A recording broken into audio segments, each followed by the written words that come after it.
Woke up post-surgery seeing her ex's party photos. I cut her off completely when I woke from the anesthesia. There was a photo frozen on my phone screen. Ava was wearing a silver-gray dress, standing beside Ryan. Ryan's hand rested on her waist. Half of his face leaned close to her ear, as if he were announcing to the entire party that something he had lost had finally come back to him. Under the photo, someone had left a comment, "Old love returns. The two people who understand each other best are finally standing together again."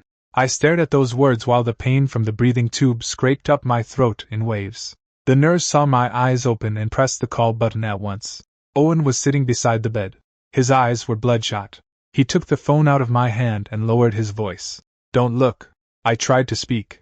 All that came out was a broken rasp. The night before, my acute appendicitis had turned into a perforation. Before they pushed me into the operating room, I had called Ava 9 times. She did not answer once. The hospital called too.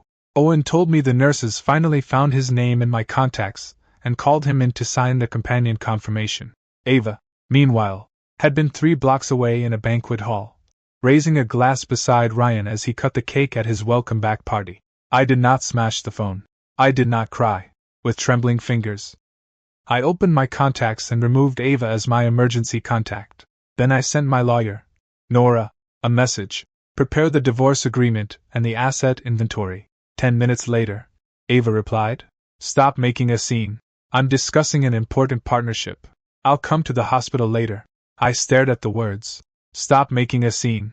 So even when I was lying on an operating table, in her eyes I was still nothing more than a poorly timed tantrum. I handed my phone to Owen. "Screenshot it." He froze for a second. I added, "Save everything. The call records, the hospital notification log, Ryan's public photo, and the comments." The way Owen looked at me changed. The old me would have explained Ava away. She was busy. She did not mean it. Ryan was just an old classmate. This time, I no longer wanted to wipe the knife handle clean for her. Footsteps sounded outside the ward. The nurse pushed the door open and said my family had finally arrived. Ava stood in the doorway with a bouquet of white roses in her hand. They looked like they had been lifted straight from the hotel's floral display. Her makeup was still on. Her earrings swayed under the cold hospital light. The first thing she said was not, "Are you in pain?" She frowned and said, "Ethan, why did you block me?" I looked at her and suddenly realized she was even more unfamiliar than she had looked in that photo. Ava placed the flowers on the bedside table. Her movements hurried. The ribbon around the roses still carried the hotel's English logo. She clearly had not had time to buy new flowers. Owen stood up and blocked the side of the bed. "The doctor said he just woke up. Don't upset him." Ava glanced at Owen and softened her tone. "I know he doesn't feel well, but I really couldn't leave last night. Ryan just came back. That project matters to Vera." When she said Vera, her eyes instinctively flicked toward me. Vera Creative was the small studio her mother had left behind. 3 years ago, it had almost shut down because its cash flow broke. Back then, I was still working as a product operations consultant. By day, I went to my own job. At night, I revised her contracts, built her client management sheets, wrote project workflows, and helped her chase down old clients one by one. Ava used to say, "We're husband and wife. Why separate what's yours and mine?" I believed her. So her company never paid me a formal salary. The only protection I had was a technical and operations consultant memorandum that her father, Henry, insisted on signing. It stated that the related systems and templates belonged to me personally, and the fees could be settled when the company's cash flow stabilized. At the time, I thought that document was unnecessary. Now I knew it had been the last bit of dignity Henry had left me. Ava sat beside the bed and reached out to touch my forehead. I turned away. Her hand froze in midair. Her expression darkened. "Do you really have to be like this?" My voice was badly hoarse. "Where were you when the hospital called last night?" She was silent for a second. "I didn't hear it." I said nothing. "My phone was on silent." She nodded quickly, as if she had finally caught hold of something that could keep her afloat. "Yes. It was too loud at the venue. I really didn't know." Owen handed her a tablet. "This is the nurse's station call record. At 8:47 last night, the hospital call connected for 6 seconds. The note says the family member said they would call back later." Ava's face stiffened. I asked, "Who answered?" Her mouth opened. "Maybe Ryan. He held my phone for a while." The moment the words left her mouth, She realized how bad they sounded. Ryan had answered a call from the hospital for her, and had not told her. Or he had told her, and she still chose not to come. Neither answer was clean. Ava, I said, we're done. She knocked the flowers over. Water spilled across the bedside table and slipped into the drawer crack. Ethan, don't use surgery to scare me. I'm not a doctor. What difference would it have made if I had gone? That sentence hurt more than the incision. I looked at her and felt strangely calm. You're right. You couldn't have operated on me, but at least you could have proved that I wasn't optional in your life. Her eyes reddened, as if she had finally found a reason to feel wronged. You know Ryan helped me before. He just came back. I couldn't embarrass him in that circle. I nodded. So you chose him. She panicked. It wasn't a choice. I did not let her finish. You don't need to explain anymore. From now on, we only discuss procedures. At that moment, her phone lit up. Ryan had sent a voice message. Baby, is that sick guy awake yet? The message played automatically. The ward went so quiet that only the monitor's beeping remained. Ava slammed the screen dark. I looked at her hand. That same hand had been held by Ryan last night, raised with a glass, smiling for the camera. And then I understood. What I had lost was not one night of care. It was the habit she had built over years of watching me lower myself until she believed it was natural to step on me. Ava did not agree to the divorce. She defined the entire incident as my emotional instability after surgery.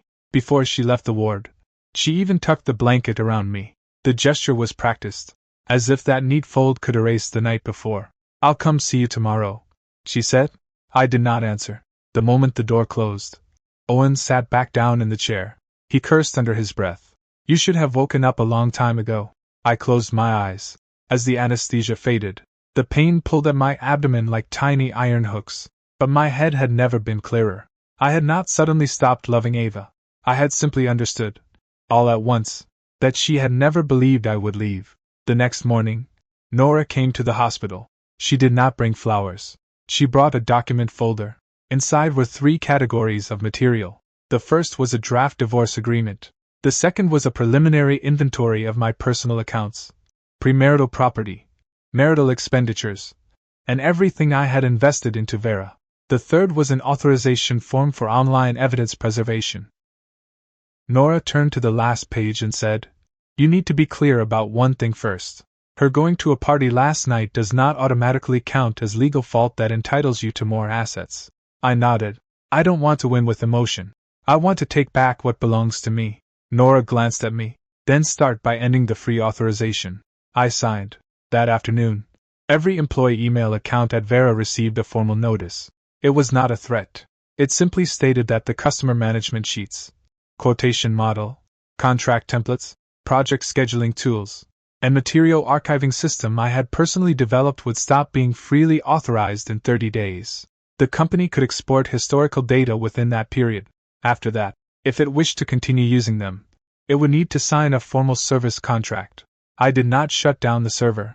I did not delete files. I did not make her company collapse on the spot. I gave a lawful buffer, not because I was soft, because I refused to give Ava reason to bite back later. At 4 in the afternoon, Ava called Owen's phone because she still could not reach me. Owen put her on speaker. She asked through clenched anger, Has Ethan lost his mind? Does he know we have a client proposal next week? Owen said, He just had surgery. He can't handle your work. Ava paused for a few seconds. I'm not asking him to handle work. I'm saying he can't tear the stage down at a time like this.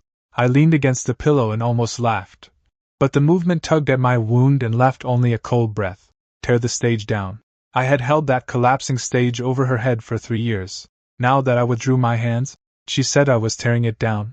That night, Henry came. He was Ava's father and the largest shareholder on Vera's books. He sat by my hospital bed, his suit jacket still carrying the dampness of rain. He did not explain Ava. He only asked, You're leaving her? Yes. Henry was silent for a long time. I'll make her apologize. I shook my head. An apology won't settle authorization, debts, and marriage.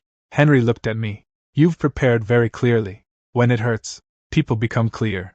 He placed a business card on the bedside table.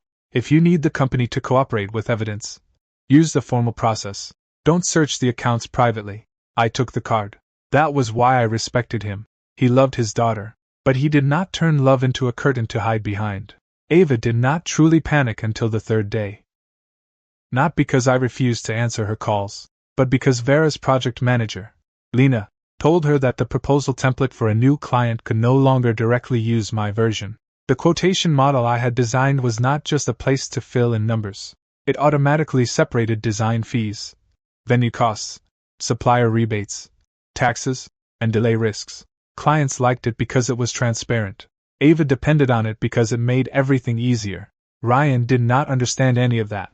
What he was good at was taking photos, setting a mood, and talking about old memories over drinks. His advice to Ava was simple: change the logo and keep using it. Ethan is your husband anyway. Would he really sue you? Lena later repeated those words to me. I did not react immediately. I asked Nora to contact Lena and only ask whether she was willing, as an employee, to confirm the scope of system usage. Lena hesitated for 2 days. In the end, she provided an internal company email. Ava had sent it 2 years earlier. All departments will uniformly use the operations templates provided by Ethan. Do not privately modify the logical structure. Why did that email still exist? Because Lena handled project management, and all process emails were archived by project year. Why was she willing to give it to me? Because after Ryan took over, he pushed delay responsibility onto her and deducted her monthly bonus. Evidence does not fall from the sky. Sometimes it appears only after someone loses their own interest and finally becomes willing to tell the truth. I gave the email to Nora. It could not prove Ava had betrayed me in marriage, but it could prove Vera had used my tools for a long time, and that management clearly knew where they came from. On the 5th day, Ava came. She wore no makeup. There were bluish shadows beneath her eyes. She sat by the bed and spoke much more quietly. Ethan, can we put the authorization matter aside for now? The client needs to see the proposal next week. I asked. Where is Ryan? She pressed her lips together. He just came back to the country. He doesn't know domestic procedures. I looked at her. So he's responsible for standing beside you in photographs. And I'm responsible for cleaning up the process for both of you. Embarrassment rose across Ava's face. Do you have to make it sound so ugly? Compared with last night's photo. I'm being very polite. Her eyes reddened. Ryan and I aren't what you think. I did not argue. I only picked up the tablet and opened the archived copy of Ryan's public post. Owen had preserved it that day using a web evidence tool. The time, the link, and the comments were all there. Ryan had replied to one of his friends. People who missed each other don't have to keep missing each other anymore. Someone asked below it. What about her husband? Ryan replied. Adults each have their own place. After Ava finished reading, her fingers slowly curled. He was just joking. Then where is my place? She had no answer. I pushed the divorce agreement toward her. My terms are simple. My premarital property remains mine. Joint savings are divided according to the records. Debts created by your company and Ryan's new projects must not be treated as marital debt.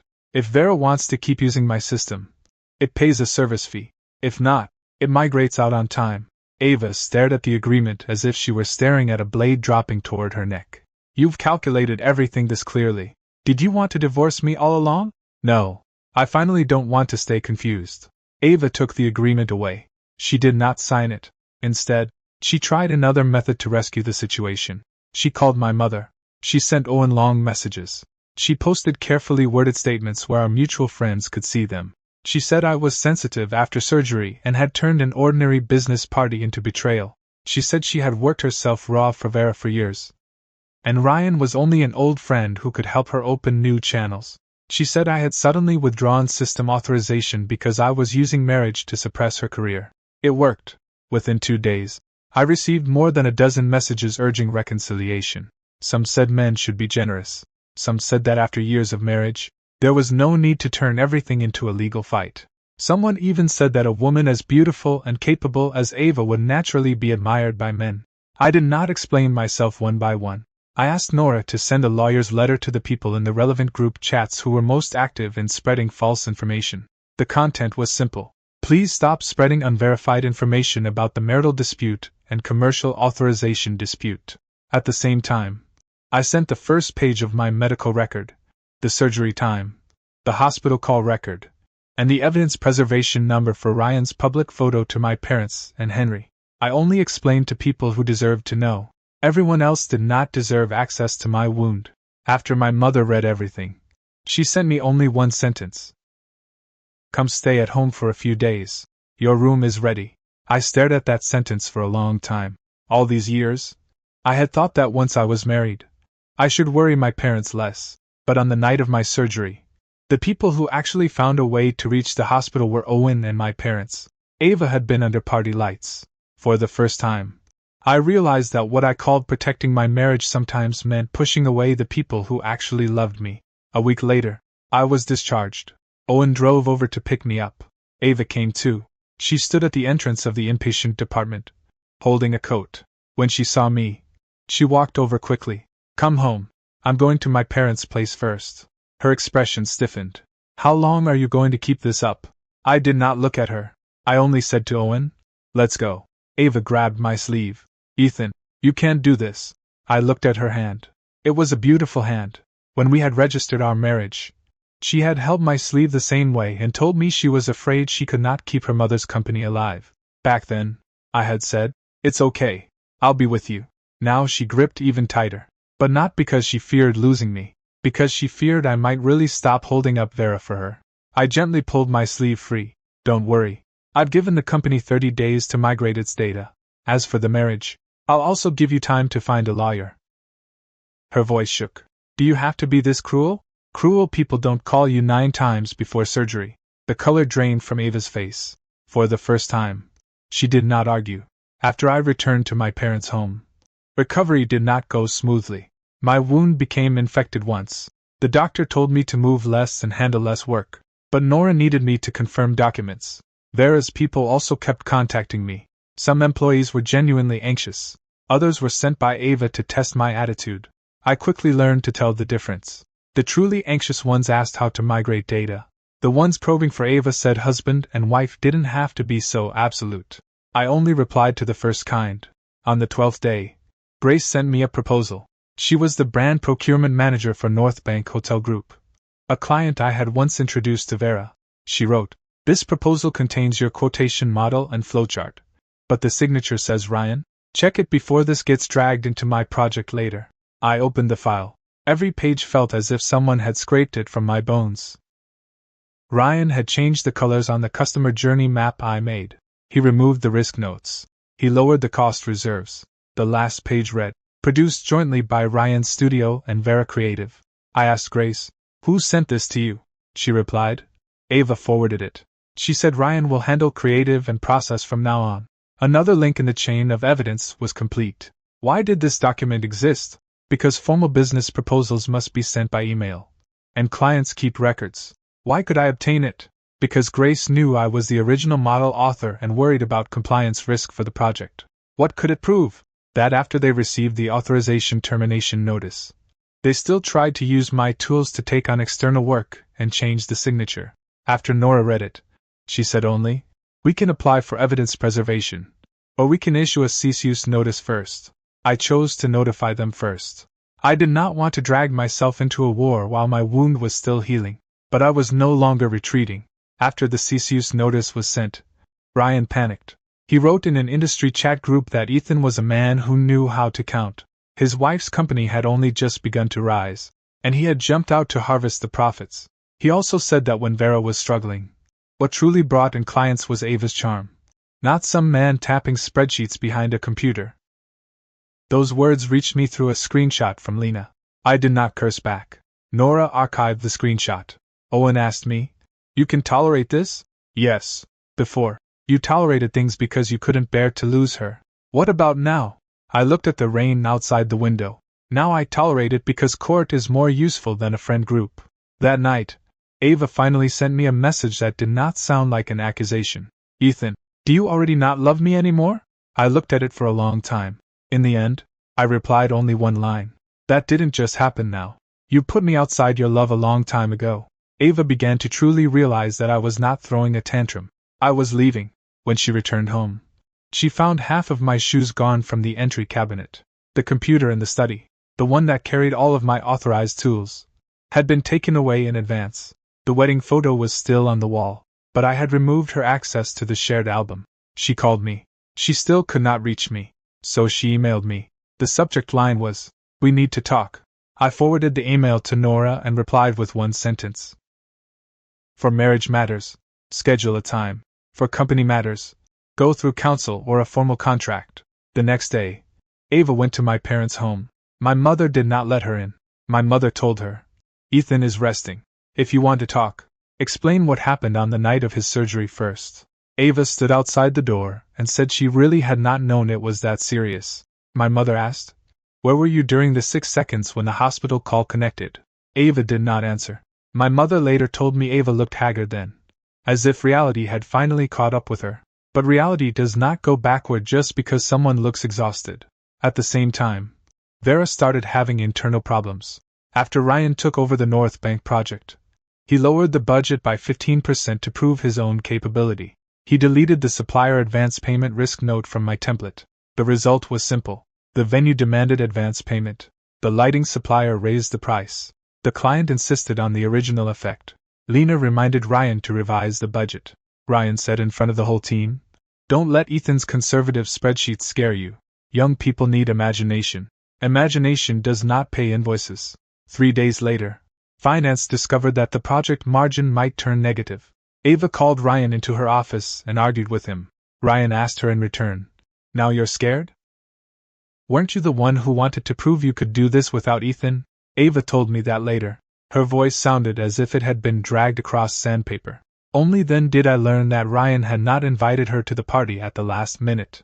He had sent her the event schedule a week in advance. There was even a planned photo session. The theme was old friends and a new game. Ava had seen it. She had not refused, because she wanted the circle to know that her company was not supported only by her husband. She also wanted Ryan to see that she was doing well now.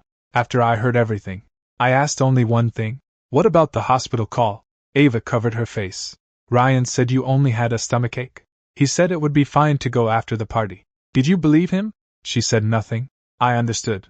It was not that Ryan's lie had been brilliant. It was that somewhere inside her, she had already wanted a reason to stay. On the 20th day, Henry asked to meet me. The location was not a restaurant. It was not Ava's home. It was Vera's conference room.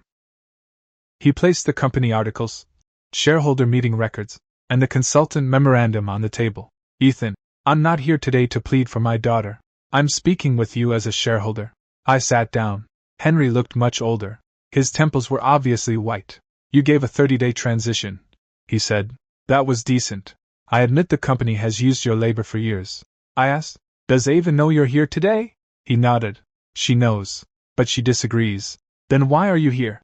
Henry looked at me. "Because she still doesn't understand that debts owed in a marriage do not vanish because she cries." He offered 2 options. First, Vera could pay 3 years of consultant fees and 6 months of transitional system authorization fees in a lump sum. Second, a third party could assess the value of my tools and templates, and Vera would pay annually until replacement was complete. The amount was not exaggerated, but it was enough to make the boundary visible. I chose the second, not because I wanted more money, because I wanted the rights written clearly. At the end of the meeting, Ava pushed the door open. She must have been outside for a long time. Her eyes were red. "What do you all take me for?" Henry stood. "An adult."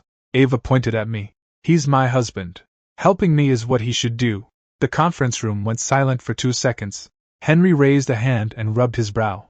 "Ava, a husband is not a free employee forever." She looked at me, as if waiting for me to deny it. In the past, I would have smoothed things over for her. I would have said family doesn't count so closely. I would have told Henry not to be angry. I would have said Ava had been under a lot of pressure lately. This time, I did not meet her eyes.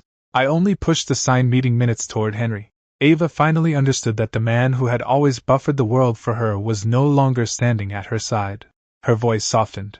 "Ethan, can we not be like this? We have been like this for a long time. I'm just no longer the only one admitting it." Ryan's call came in at that moment. Ava glanced at it and did not answer. I noticed. A rejection that arrives too late is not precious, because it is born from loss, not clarity. That night, Ryan changed strategies. He stopped attacking me in industry circles. He started acting vulnerable with Ava. He said he had only wanted to help her prove herself. He said men understood men, and Ethan was using his illness to trap her. He said as long as Ava stood firm, They would eventually win North Bank. Ava did not immediately believe him, but she did not completely cut him off either. Her hesitation left a crack for the next disaster. The North Bank project went wrong faster than anyone expected. Ryan privately promised the client an additional immersive lighting show. He thought low-cost suppliers would be enough to hold down expenses. But the contract did not clearly state equipment safety responsibility or removal time. Those clauses had originally taken up 3 pages in my template. He found them tedious and deleted them all. On rehearsal day, the light rig installation was delayed, and equipment boxes blocked the hotel's fire passage. Grace stopped the rehearsal on the spot. She called Ava. "If you can't submit a compliant plan tonight, North Bank will suspend the partnership." Ava's first reaction was to find me. She called from an unfamiliar number. I answered. The other end was chaos. Her voice was tight. "Ethan, can you look at the site process for me just once? Who is your project lead?" She went silent. "Let Ryan handle it." She panicked. "He can't handle it." "Then you should be hiring a qualified event safety consultant right now. Not asking your ex-husband for free emergency rescue." Her breath caught. "We're not divorced yet. You can keep refusing to sign, but my boundary is already in effect." Before hanging up, I gave her the contact information for a compliance consultant. That person was not cheap. In the end, Ava hired them. The project was barely saved, but Vera lost a large amount of money. Worse, Grace required Vera to submit a full responsibility statement. Ryan refused to sign. He said the on-site execution had been Lena's responsibility. Lena produced the work group chat records. They clearly showed that Ryan had demanded the removal of the backup passage and supplier safety confirmation. Why did the records still exist? Because Vera's project group used enterprise communication software, and the administrator was finance, not Ryan. Who saved it? The system automatically archived it, and Lena exported a copy for company compliance. What did it prove? That Ryan was not an innocent creative consultant. He was the person actually directing changes to the process. For the first time in a company meeting, Ava did not defend Ryan. Ryan slammed the door and left. That night, he sent me a text, "You win." I looked at those words and found them absurd. I had not won. I had simply stopped losing on his behalf. A few days later, Ava came to see me. She stood outside my parents' community with a thermal container in her hand. "I made soup. The doctor told me to eat light. You used to know that." She froze. Inside the container was heavy, oily chicken soup. At that moment, the expression on her face was more honest than any apology. It was not that she did not want to care for me. It was that she had never truly learned how. The divorce mediation was set on a cloudy day. Ava arrived 7 minutes late. In the past, I would have explained her lateness to everyone. Today, I only checked the time. Nora sat beside me. The documents placed in order. Ava's lawyer looked cautious. They no longer argued that I was making a big deal out of nothing. The materials were too clear. The surgical record proved when I was admitted and when I was operated on. The hospital call record proved Ava's phone had once connected to the notification. Ryan's public photo and comments proved the party's situation that night. The authorization termination notice proved I had already given Vera a transition period. The North Bank proposal and email proved Ryan still used my template under his own signature after the notice. The project group records proved Ryan privately altered compliance terms and caused company losses. None of these pieces of evidence could destroy anyone alone. But together, they pointed to one fact. Ava had long enjoyed my support. Yet at a critical moment, she placed my needs behind Ryan and behind her own pride. And Ryan had used that mindset to push Vera into risk. The mediator asked Ava, "Do you agree to divorce?" Ava lowered her head. "No." Her voice was very light. "I don't agree." I was not surprised. She had not reached the end of regret yet. She had only reached the beginning of loss. The mediation failed. When I left the room, Ava chased after me. "Ethan, give me 3 months. I'll deal with Ryan. I'll fix the company." I said, "Listen to yourself." Her tears fell. "I know I was wrong. I really know." "Where were you wrong?" "I shouldn't have gone to the party." I shook my head. "You still don't understand. You weren't wrong because you went to a party. You were wrong because when you heard I might need you, your first instinct was to calculate whether I was worth leaving the party for." Ava looked as if the words had nailed her in place. I continued, "Marriage doesn't mean you must revolve around me every second." But when I was at the door of the operating room, I should not have ranked behind your ex's dignity. She covered her mouth and finally sobbed out loud. I did not offer her a tissue. Not because I was cruel. Because in the past, I had offered too many. Every time. She believed that after tears, everything would automatically pass. Not this time. Ryan's trouble began to strike back at Ava. Using the title of joint project lead for Vera, he had promised a lighting supplier early final payment. The supplier came to collect with the chat records. Only then did Ava discover that Ryan had never had formal authorization. But the supplier held a confirmation letter sent from Vera's email. The format came from an old company template. I saw the copy. Ryan had left the contract number blank but signed off as project executive lead. The document could not directly form a formal contract, but it was enough to drag Vera into a commercial dispute. Henry quickly held a shareholder meeting. Ava was temporarily suspended from independently signing major projects. Ryan was removed from Vera's external cooperation role, unwilling to accept it. He posted a long article online. He said Ava had used him. He said Ava's marriage had been unhappy, and she had always confided in him. He said I looked generous on the surface but was actually extremely controlling. He also released several chat screenshots. In one screenshot, Ava had once told him, "Sometimes I feel Ethan is too rational. Like a spreadsheet that never stops calculating." I looked at that sentence for a long time. So the risks I calculated for her had only been boredom in her heart. I did not repost it. Nora directly contacted the platform and Ryan, demanding the removal of false content involving me. At the same time, Vera filed claims against Ryan for commercial reputational harm and project losses. This was not me destroying him with one sentence. He had written himself into the evidence step by step. He wanted to use ambiguity to obtain resources.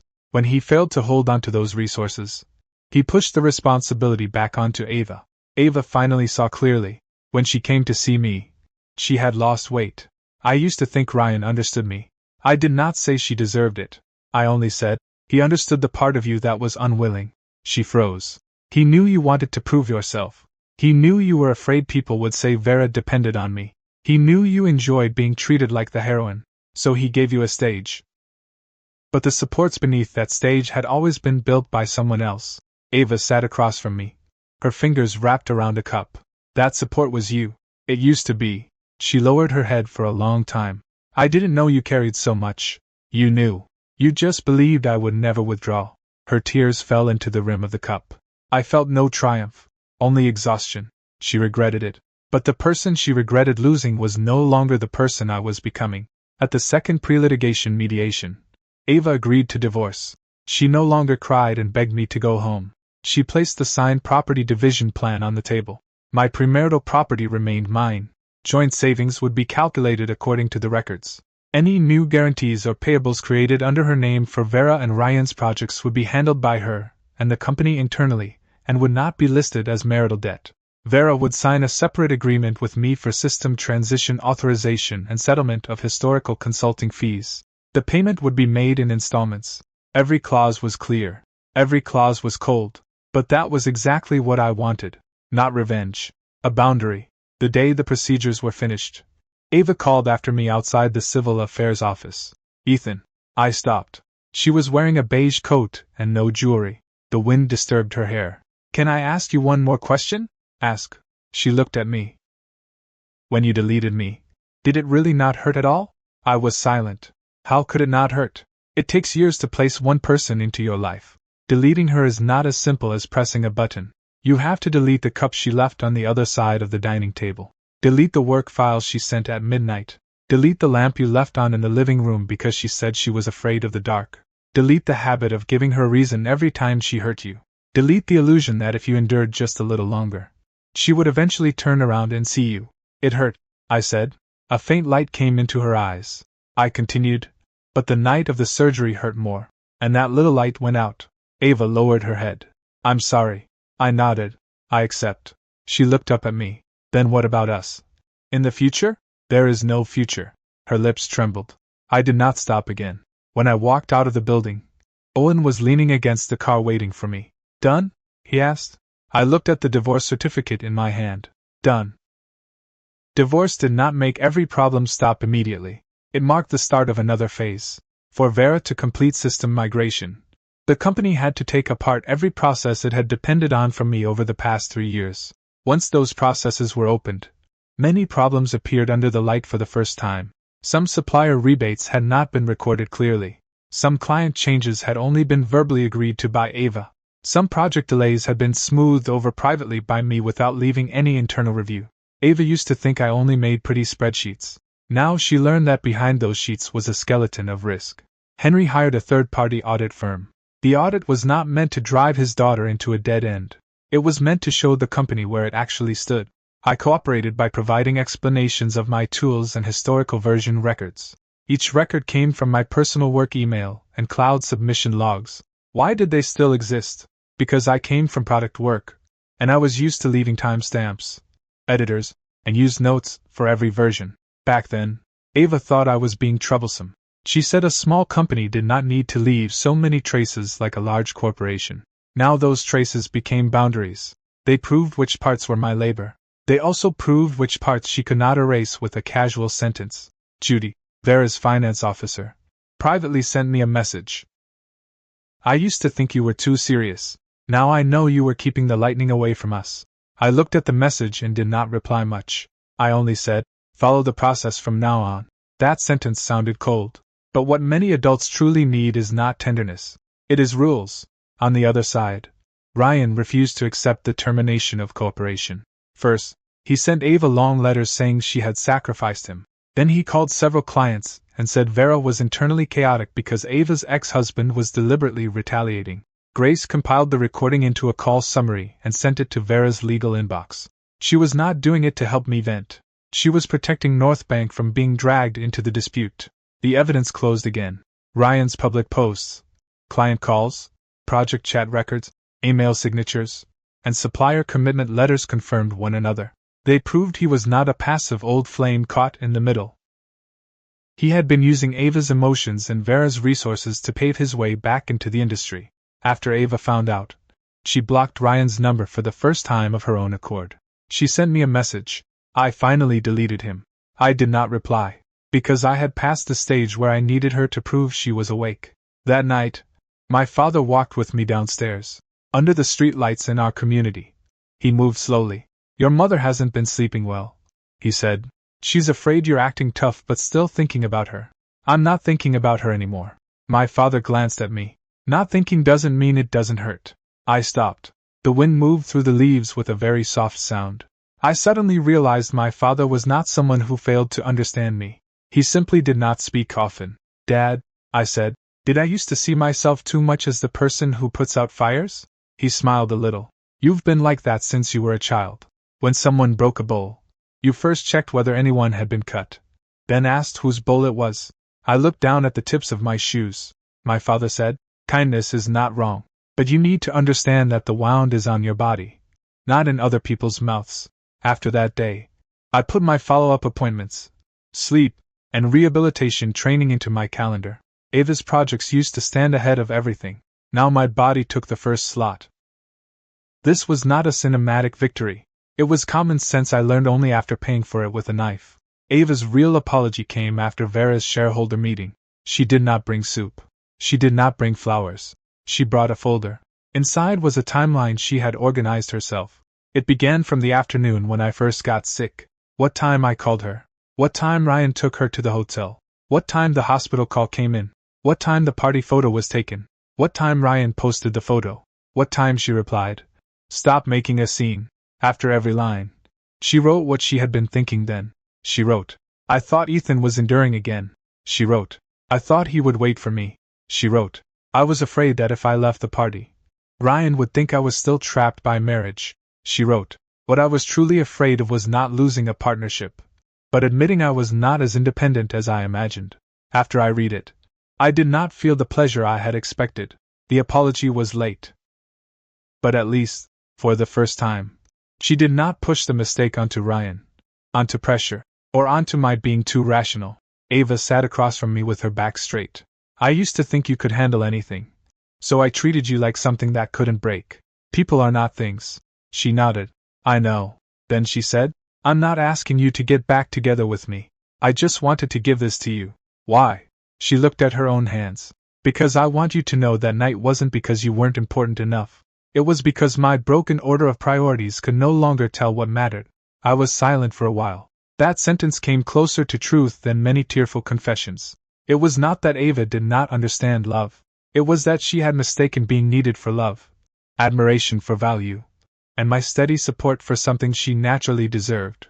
Ryan had merely shown a light on that weak spot. But the person who exposes a weak spot is not the same as the person who created it. I pushed the folder back. Keep this. Next time you have to make a choice, you can read it yourself. Ava did not insist again. She stood and bowed slightly to me. The gesture was small, but it felt more solemn than any embrace she had given me before. I accepted it, not as forgiveness for the marriage, as recognition that she had finally begun to take responsibility. Later, Nora asked me whether I felt regret. I do. What do you regret? I regret that we did not learn boundaries while we still loved each other. Instead, we understood the rules only after we had hurt each other. Nora closed the file.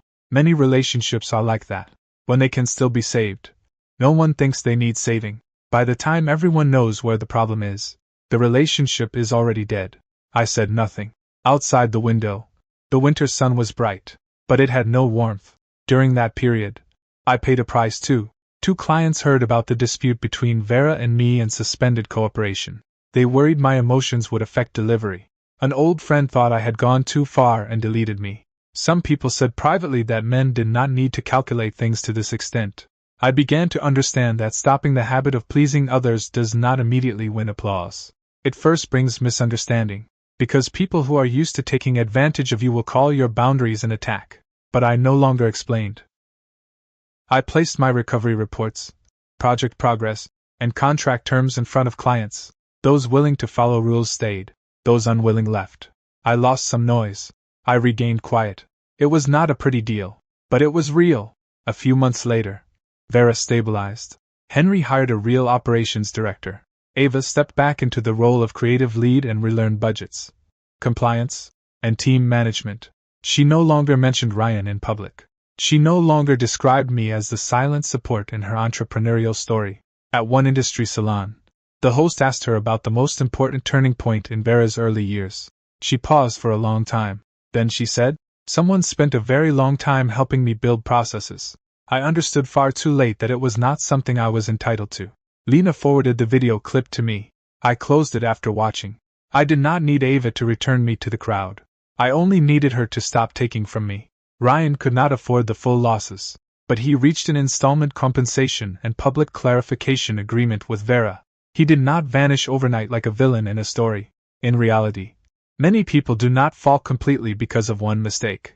They simply lose the ability to easily transfer the cost to someone else. That was enough. Nor did I immediately receive fireworks from a new life. I continued follow-ups, continued recovery, continued taking projects, continued waking at night when the incision pulled. Sometimes I still thought of Ava, not because I wanted to return, because human memory does not uninstall cleanly like software. It leaves cache. It remains in the pause when you pass a familiar restaurant, in the half-second days when a certain song comes on, in the instinctive urge to support someone before they even ask. I did not force myself to forget immediately. I only reminded myself each time. Remembering is not returning. I turned the system I had once built for Vera for free into a standard product. It served small creative companies. The price was not high, but every service item was written into a contract. During the first formal presentation, the client lead asked, "Why do you emphasize risk reserves so much?" I said, "Because romance doesn't solve delays, and passion doesn't pay final invoices." The other person laughed. I laughed too. It was not sarcasm. It was the first time I could turn pain into method. When the first formal payment arrived, I stared at the bank message for a long time. It turned out my ability was not only useful for holding someone else up, it could also feed me. That night, I cleaned out my old phone. There was one last folder in the shared album. Its name was Our Home. Inside were photos of our first move, our first cat, and the first time we sat on the living room carpet eating takeout. I did not make them public. I did not use them to hurt anyone. I exported a backup and put it into an encrypted drive. Then I canceled the cloud sharing. Deleting is not denying that something happened. Deleting means telling yourself that what happened can no longer manage the present. The phone screen went dark. Car lights swept past outside the window. I touched the scar on my abdomen. It was not pretty, but it was honest. It reminded me that I really had hurt. and that I had really survived. Later, Ava sent one more email. She said she finally understood that what I had needed that night was not for her to perform surgery on me. What I needed was for her to choose to walk toward me. She said she would spend a long time paying for the mistakes she had made. I did not reply. Some words, once they arrived too late, no longer need an echo. I shut down the computer and cooked myself a bowl of plain noodles. Steam rose slowly. I was the only person in the room, but I did not feel empty. For the first time, I clearly knew that my life no longer had to make room for someone else. The hardest thing was never deleting Ava from my contacts. The hardest thing was deleting her from my reflexes. Once, at 3 in the morning, a client message woke me. They had a sudden change request and sounded urgent. My first reaction was not to quote a price or review the schedule. It was to open my laptop immediately and solve every problem for them first. When my fingers touched the keyboard, I stopped. That was when I understood. What I had built over the years was not only responsibility. Part of it was muscle memory from pleasing others. When others panicked, I automatically stepped forward. When others were unhappy, I first checked what I had failed to do. When a relationship showed cracks, I used my own time, body, and interests to fill them. Ava had simply been the most obvious person. There had been many similar holes in my life. So I replied to the client by email. I can evaluate the change after 9 tomorrow morning. If you need it handled tonight, it will be billed under the emergency service clause. After sending it, I stared at the screen for a long time. I thought the client would be angry. In the end, they replied with only one word. Okay. I suddenly laughed. It turned out many people were not incapable of accepting my boundaries. I had simply never given those boundaries seriously. At my final follow-up, the doctor said I had recovered well. He reminded me not to stay up late for long periods again, and not to drag mild pain until it became severe. I nodded. On my way out of the hospital, I saw Ava in the lobby. She had accompanied Henry for a checkup. Henry saw me and nodded slightly. Ava stood behind him, holding the payment receipt. She had clearly learned how to care for a patient. Not the wrong soup, not late flowers, but an appointment made in advance. The right floor confirmed. Water and a coat prepared. We looked at each other from several steps away. She did not come over. Neither did I. That gave me more peace than any entanglement could have. After some people mature, the best compensation they can offer is not coming back. It is not disturbing you anymore. That night, Henry sent me an email. He said Vera's final installment of consulting fees had been arranged. He said Ava now required compliance sheets and cost warnings before every project was formally approved. He thanked me for helping them back then. I replied with one word. Received. No pleasantries. No old affection. No resentment. At the end of a relationship, being able to settle cleanly is already a kind of adult dignity. When Owen heard about it, he insisted on taking me out to dinner.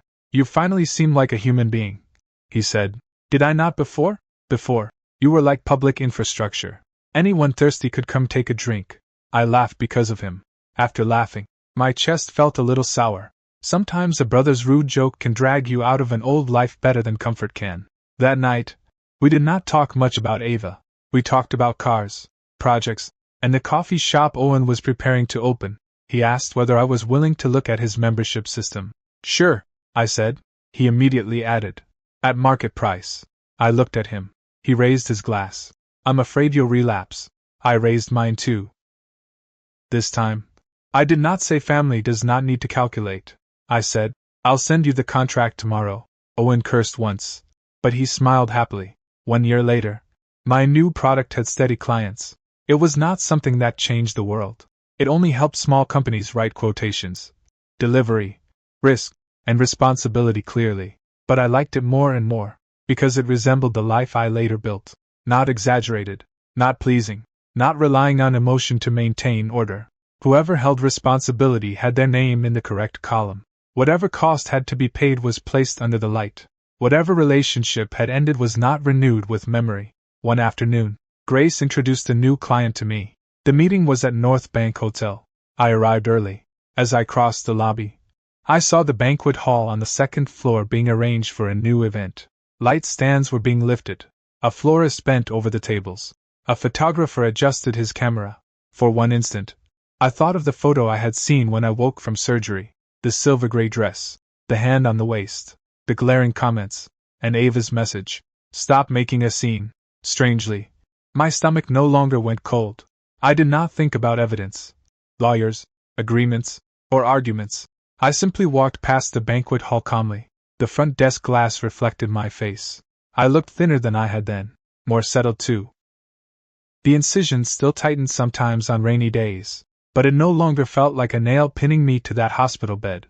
The meeting went smoothly. The client lead asked why the last page of my product introduction had a sentence written on it.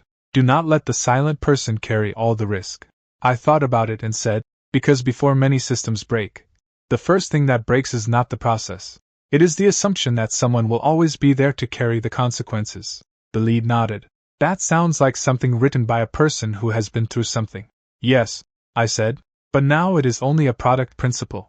After the meeting, I received a text from an unfamiliar number. It was short. "This is Ryan. I'm preparing to leave the industry. I'm sorry for what happened before." I did not block him. I did not reply either. I simply screenshot the message and sent it to Nora for the record. Not because I was afraid of him. Because I had developed a new habit. Important things leave traces. Irrelevant people go silent. That night, when I got home, I opened the refrigerator and took out greens and eggs. While the water was boiling, my phone reminded me that backup space was almost full. I tapped into it and saw the sync notice for the encrypted drive. The backup of our home still lay there quietly. I did not delete the local backup. I did not open it again either. Some pasts do not need to be judged every day. They only need to be placed where they can no longer hurt anyone. While I ate noodles, Owen sent me photos from the opening of his coffee shop. He showed me the membership system homepage. At the bottom of the page, it said, "Technical support, Ethan." This time, it was followed by a contract number and payment record. Looking at that line, I felt unexpectedly steady. Being needed is not frightening. What is frightening is being needed until you have no name. Being loved is not frightening either. What is frightening is being loved until you must erase yourself. I washed the bowl. Before turning off the lights, my phone showed me a memory photo. Exactly 1 year ago today. A white hospital wall. Owen sitting beside the bed. A bouquet of white roses on the table. Brought from a hotel party. The system asked whether I wanted to create a memory album. I tapped no. Then I moved the photo into a new folder. The folder name was simple. After. Not after revenge. Not after divorce. After I finally woke up. Outside the window, the city lights joined into a long glowing line. There was no party music. No one leaning close to anyone's ear with ambiguous words. Only a little heat left in the pot. And the slow dimming of the phone screen. I thought back to the moment I woke from surgery. At the time, I thought what I saw was a photo of Ava and Ryan. Later, I understood. What I had really seen was the last piece of dead tissue in my life that had to be cut away. The doctor cut the inflammation from my body. I cut the rot out of my relationship with my own hands. The pain was real. The scar was real. But from that day on, every breath I took no longer needed anyone's permission.